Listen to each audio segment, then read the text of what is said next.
Don't be afraid to try and then try again. Peyton versus Brady, the big winner. Summer is here. And what sport you will miss the most?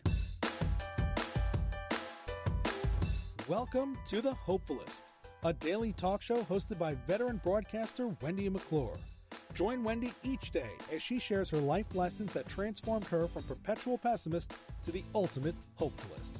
The perfect morning show to get you caught up on the day's top stories while sharing insights that will lead to positive transformation and bring out the hopefulist in you. For more inspiration, visit Hopefulist.com. And now, here's your host and hopefulist, Wendy McClure. Hello. Welcome to a Tuesday. That's right, it is Tuesday. It is not Monday. May 26, 2020, day 254. I've got to get on Ellen. Love me a short week, right? I have found that the short weeks often feel longer than the regular weeks because you're like so excited that it's a short week that you like skip Tuesday and you're already thinking that it's Wednesday. And we know how we feel about Thursdays. Thursdays are just stupid. Nobody likes them. So then you end up skipping all these days in your mind, but they're not being skipped in real life. And it ends up dragging on and on and on. But we will get through it. We will make it to Friday, I assure you. Did you take part in the Take Back Control Challenge, a 5-day challenge completely free on how to take back control in your life? You didn't take part? Oh, no. That's okay. All you have to do is let me know. All the videos are there, ready to go with your daily challenges. 5 days only. 5 days only. So, if you would still like to partake in the challenge, just shoot me a message through Facebook or go to my website and sign up for my email list. That is hopefulist.com/subscribe. Or you can send me an email to thehopefulist1@gmail.com. Did you happen to see over the weekend the golf match between Peyton Manning and Tom Brady? There were some golf pros in there, too. I'm not sure who. It was pretty funny. I really wish I would have realized that it was on. I would have watched it. But I didn't really. I had heard talk about it. I knew that it was coming up. I didn't really know any of the details, obviously. But this is something that I would have taken some time out to watch. Peyton Manning, the big winner, beat Tom Brady. We all love to see Tom Brady beat. We just do. We just like to see him be beat. Peyton Manning was doing some fun trash talk, talking about having as a caddy his brother Eli, or maybe Nick Foles, the two quarterbacks who were able to beat him in the Super Bowl. And Brady said that hearing the Eagles still makes him cringe. That's okay. That's okay. It's only because we beat them. A lot of people cringe when they hear the Philadelphia Eagles. They do not have a very good reputation as being good fans. I take issue with that. Yes, there are some bad fans, not just in Philadelphia. All teams have bad fans. For some reason, that is what we are publicized with the most. I'm a delightful fan. I sport my gear. I root them on. I talk about them constantly. But it looks like this was a very fun golf match. If you didn't get a chance to check it out or see any of the highlights, Tom Brady actually split his pants at one point. Again, we just love to see Tom Brady in embarrassing situations, don't we? Yes. This was the unofficial kickoff to the summer. So summer unofficially underway. You would never have known it here at the Jersey Shore. For the whole week leading up to Memorial Day weekend, we were being told by the weather liars Friday it was going to rain. Saturday, Not a washout, but rain on and off throughout the day. But Sunday and Monday, we're going to be great. Great. All right, I can't wait. Friday, surprisingly very nice in the morning. Sat outside for a while, a little bit of sunshine, fairly warm. Saturday, not so bad either. It wasn't great. It was a lot of, in and out clouds. Wasn't really rainy. A little bit here and there, a little drizzle here and there, but not a major deal. So I'm thinking, okay, well, Sunday's the day. It didn't rain on Sunday. However, it was extremely cold and windy. I mean, wind gusts up to like 30, 35 miles per hour and sustained winds at like 20 miles per hour. And cold, I don't even think it got out of the 50s, to be honest. So we couldn't be outside at all. Even on our porch where we, sometimes huddle down and turn the heat lamp on. And nope, wasn't even going to try it. Too cold. So I painted my nails and watched a lot of television. Watched a couple of movies. I rewatched Crazy Rich Asians. That was a really good movie. So that just happened to be on HBO. So I turned that on. I watched that. Right after that, The Kitchen came on with Tiffany Haddish and Melissa McCarthy. So I watched that as well. It was decent. Pretty good. And then I think we caught up. We started watching the show Schitt's Creek. I've seen everybody talking about it. My sister started watching it. She said it's ridiculous, stupid, but entertaining. So we started watching that. Joe is enjoying it. I'm on the fence. About it, but he seems to be enjoying it. There is a lot of episodes to get through. They're very short, though. They're like 20. I happen to notice, and I think we've seen about 5 episodes so far, but I happen to notice that all of the episodes start at the exact same length. They're all 21 minutes and 44 seconds. So far, I'm assuming that's done on purpose.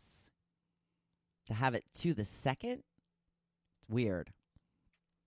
I don't know if there's some sort of deep meaning to it or what have you, but that's what we spent our Sunday on. And then Monday was a little bit better. It still was pretty cold. It was cloudy all day. Breezy again, not as bad as Sunday, but still huddled up. Had my sweatpants on, had my sweatshirt on. I started the day very hopeful that the weather would turn. I put my bathing suit on underneath all of my many layers. I was hoping to strip down and get to my bathing suit at one point of the day, but never happened. It did not happen. So we ate a lot of good food, and we did manage to have some fun with friends.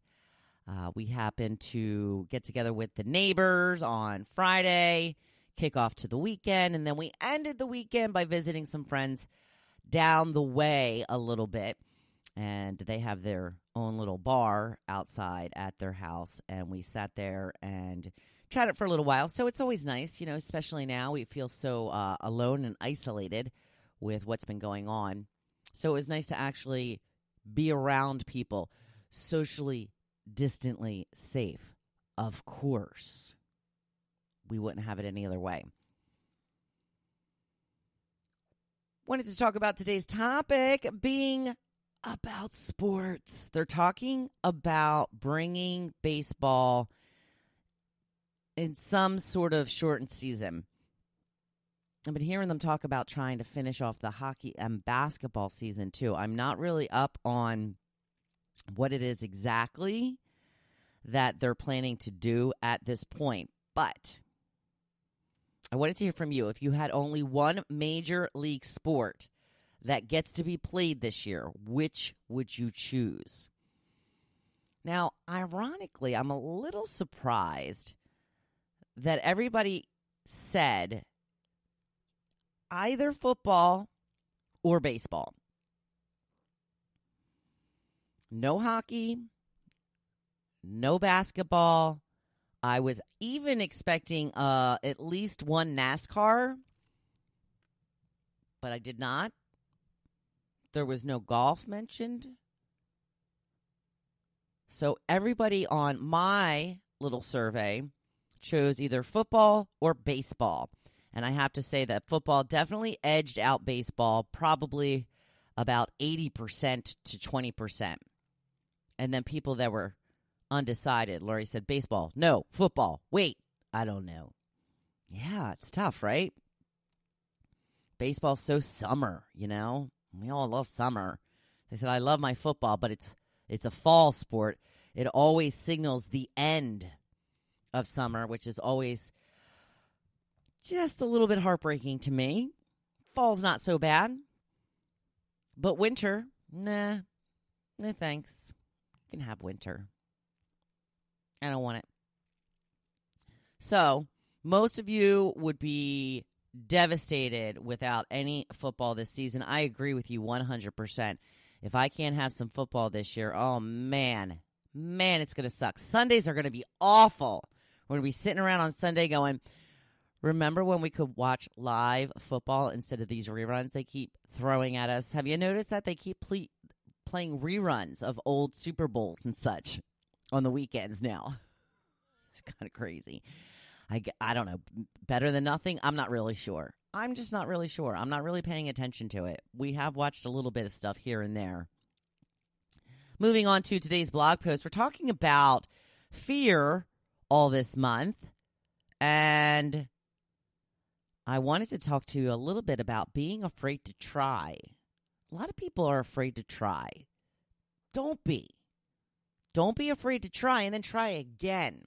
Because here's the thing. You miss 100% of the shots you don't take. Let that sink in. Because we often see things like this and we just, dismiss it right away. We can read it and we're like, yeah, all right, whatever. Think about it. You miss 100% of the shots you don't take. Kind of goes along the same lines of if you don't ask the question, the answer is always no. What aren't you good at? What aren't you good at? Is it a long list? Are there things you haven't even tried because you just assume you aren't good at them? You know what they say about assuming, right? I was having a conversation the other day with someone who rattled off a list of things they didn't think they were good at. I asked them how often they kept at it. How many times did you try? I have said this before and I will say this again. You will not be good at anything at first unless you are some sort of child prodigy. Don't get me wrong. Some people have a natural talent for certain things as well, but there is always room for improvement. If you listened to Friday's podcast, you heard me talking about how long it took me to grow as a radio broadcaster. I was out and out terrible at first. I literally couldn't get through a sentence without stumbling over my words, but I kept at it. It's like that with anything you want to do. I also fancy myself pretty good at interior design. I like it anyway. I love my house.